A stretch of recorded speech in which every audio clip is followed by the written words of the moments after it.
Hello, everybody. Welcome back. I hope you enjoyed the recent episode, the Civilization episode. That was pretty fun to record. And this weekend's eventful week. So, what if the world restarted episode? I always do that anyway, it doesn't matter. Today, we're going to be looking at a scenario where Napoleon came back to take over France. Anyway, we're going to keep this part quite short and sweet. Napoleon suddenly comes back, gets the support of the people, marches towards Paris, captures the city, and France is now under Napoleon's rule. Fantastic. The most unrealistic thing on this channel that we've ever done. But that doesn't matter. Nobody cares about unrealistic. That's the most interesting part. Anyway, so as you know, France is going to be forming an empire. Duh, that's what we do. Anyway, the first things they're going to do is going to be annexing Andorra and Monaco. I mean, did anyone really notice anything? I didn't. Oh, what did I do to that coast? Fantastic. France is going to be going on their first conquest, declaring war on Luxembourg. Dare I need to explain? Really? Luxembourg has been annexed into the French Empire. They're not done yet, as they declare war on the nation of Belgium and Luxembourg. Nations, I mean. French troops quickly move into the Wallonian region of Belgium, now advancing pretty quickly into the Netherlands. And eventually, though, both countries will surrender, leading to full annexation into the Neo-Napoleonic Empire. Fantastic.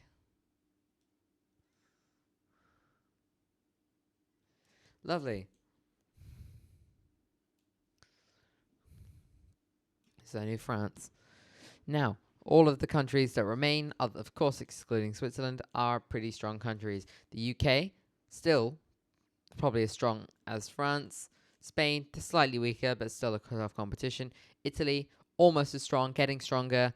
Alpine Mountains defensive range. Germany, that we need to explain. One of those historically powerful military. They could make a strong military if they really wanted to, especially if France was seen as the aggressor, which they probably will be. They could get a lot of support from the UK, Poland, Russia, the US. I know they're not here, but US. Anyway.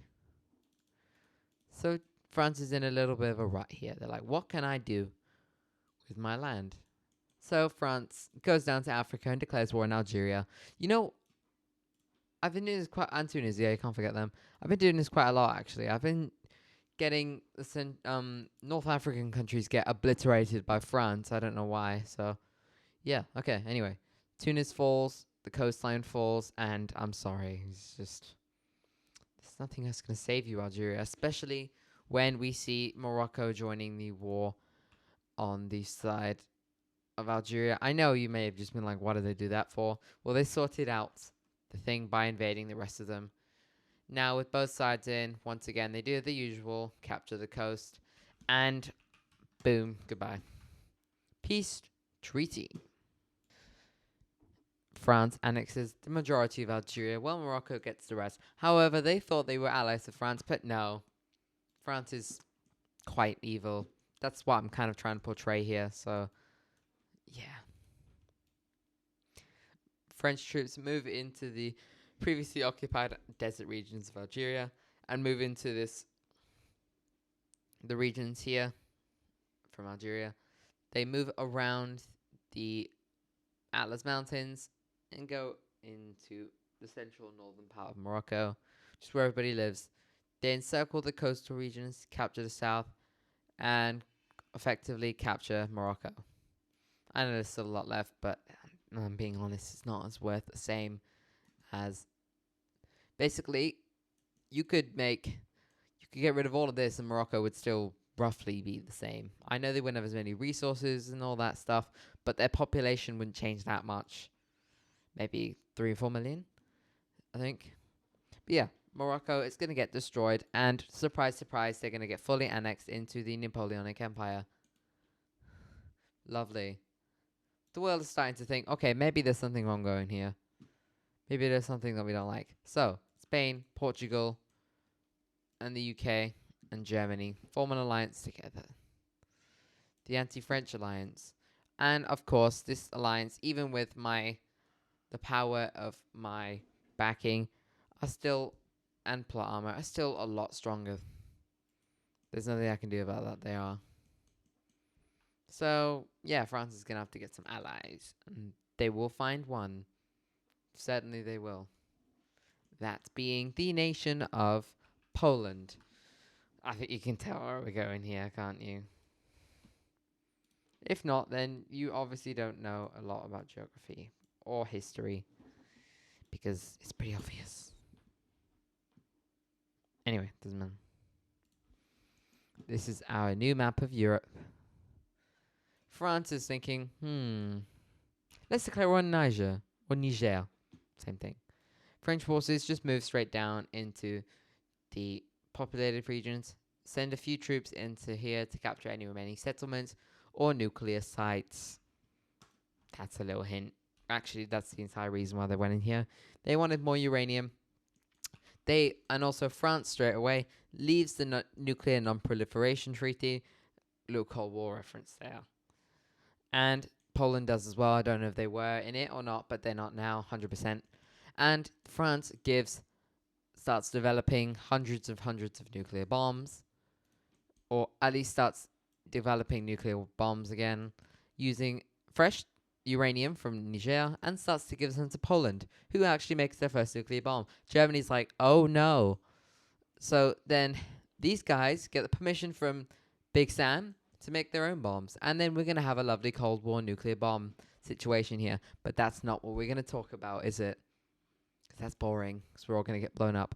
Anyway, Switzerland. Your time has come. French forces will move into Switzerland really quickly. And they will annex Liechtenstein as well, because it's 2 birds in 1 stone. Yeah.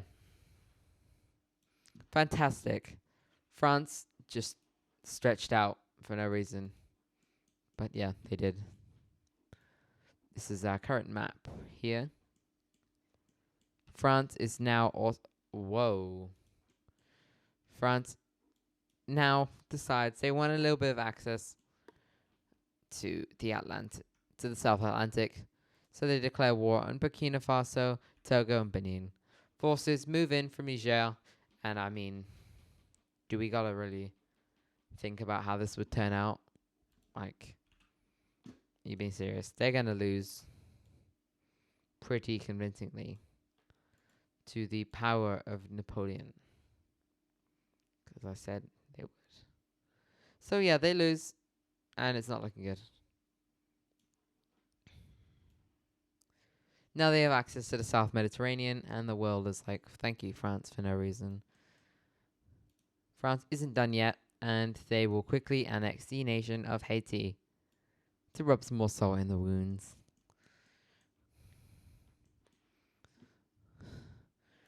Now, France is just going to keep expanding as they declare war on the nation of Austria, which also gets Poland to attack Slovakia and Czechia. So French troops rapidly advance through Austria. I know there's the Alps. I just don't want to include the Alps because that's boring once again. So yeah, these guys will get completely jumped. And peace treaty here we see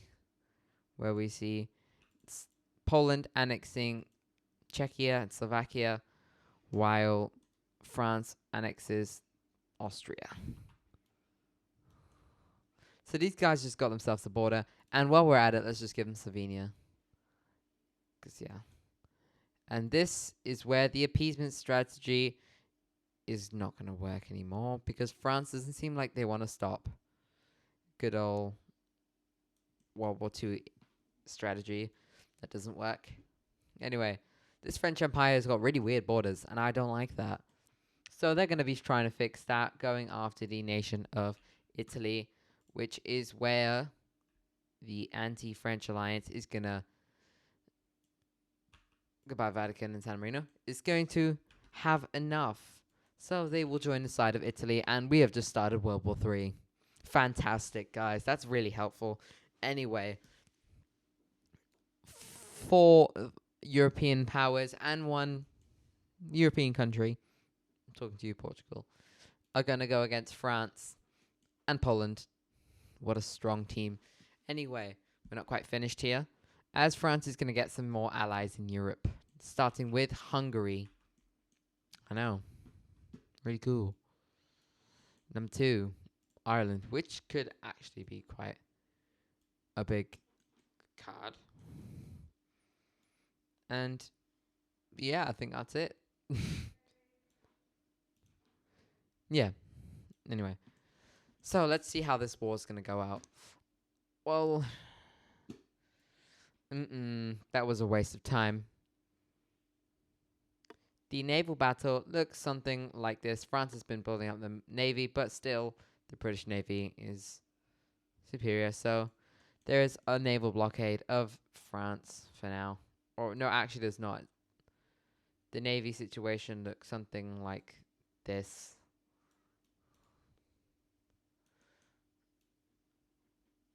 France can't quite push into the Channel Islands, which is what they're aiming for, because it would just make sure that Britain's out the way. But no, unfortunately not. Anyway, German forces are going to try and push into Austria, and they do pretty well. However, France knows they cannot lose this, so their forces, which is why their forces move into Italy, which is actually what they were supposed to do anyway. And Italy was not ready for this invasion, so they lose their entire north, which is not good for them. Anyway, French forces have got set up some pretty good fortifications, and Germany is no longer able to advance. Poland and Hungary send their entire militaries westward into Germany, which isn't too good for Germany, as Poland's military is probably stronger than Germany, I'm being honest. So they do pretty hefty damage before Germany can make an ultimately can make a counterattack. France's main goal, though, is to blockade Germany, which they do successfully, blockading this region here and holding off the UK for as long as they can to try and defeat Germany. Italy now begins to launch a counterattack and does successfully, pushing back the French to this river. The French naval forces in the Mediterranean are able to capture Sardinia and the Balearic Islands, as well as move into Catalonia and a little bit of northern Aragon. But yeah, Italy is pushed back to the river, which now means they have a defensive front here.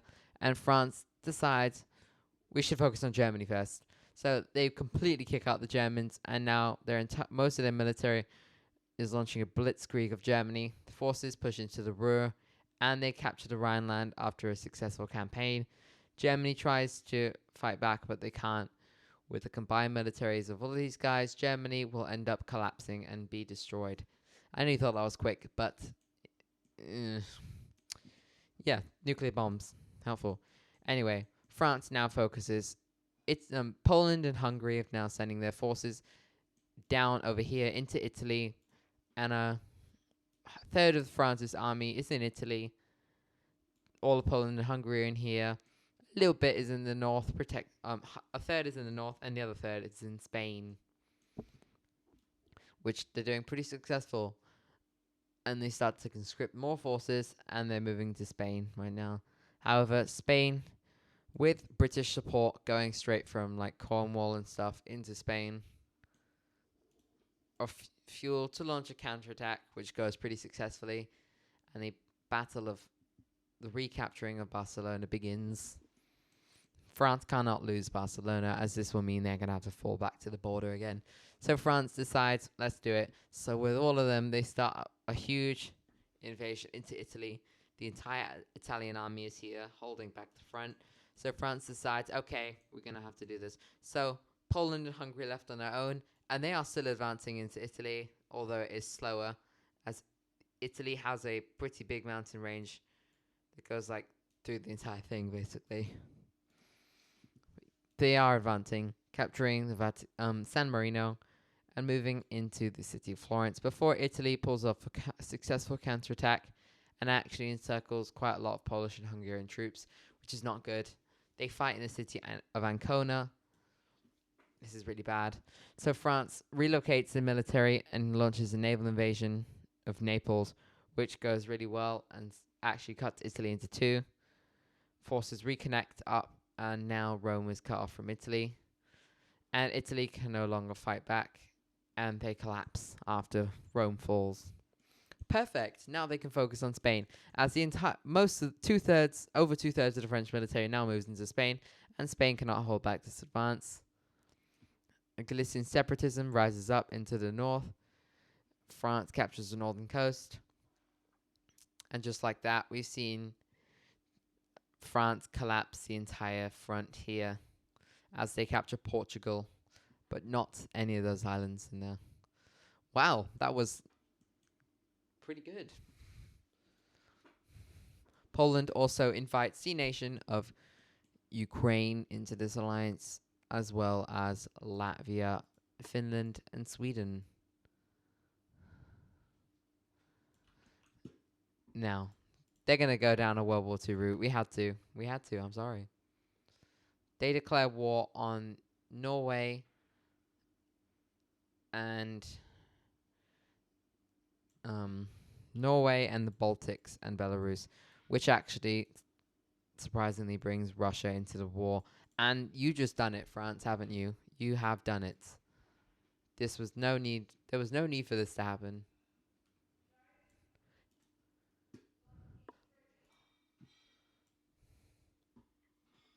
Anyway, Russia getting brought into the war is not what they needed, but it's happened. So, unlike Germany, they didn't actually mean to do this, but, well, at least not yet.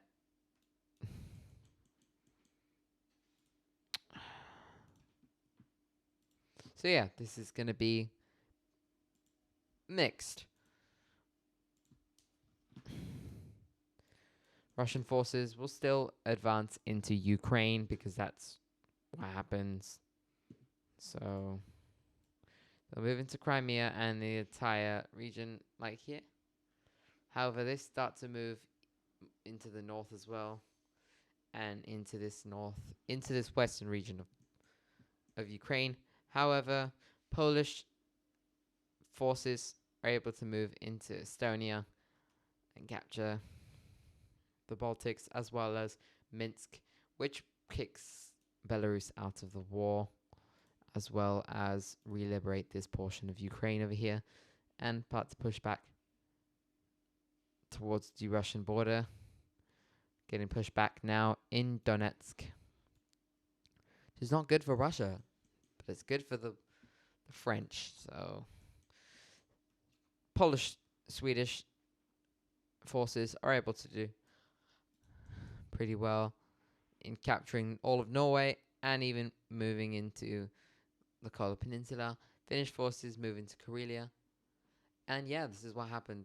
France doesn't get this. So now most of the French military is doing in Germany. And now with all of Europe united, they move into here. Now,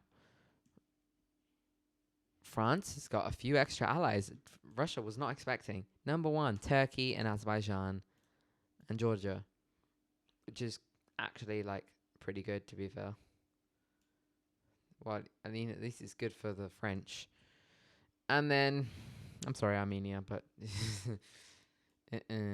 anyway, Turkish forces now start a huge offensive into the south of Russia. Russia was not expecting this, as their entire army is not in this region. Russia now has to relocate forces from Ukraine.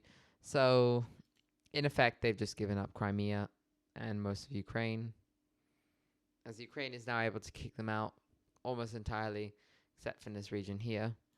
Forces move up the Black Sea coast and capture the entire Caucasus region, kicking them out fully of Ukraine. Russia now cannot hold back the forces of all these countries combined.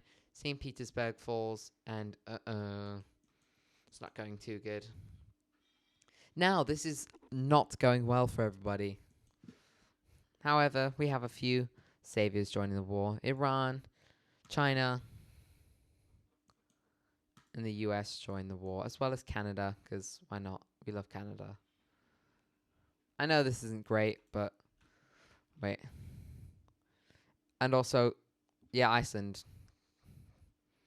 Iceland's forced to join because they're a good military base. I'm sorry, Iceland, but that's just how it works.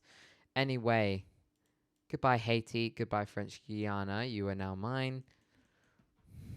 You know, American. I mean,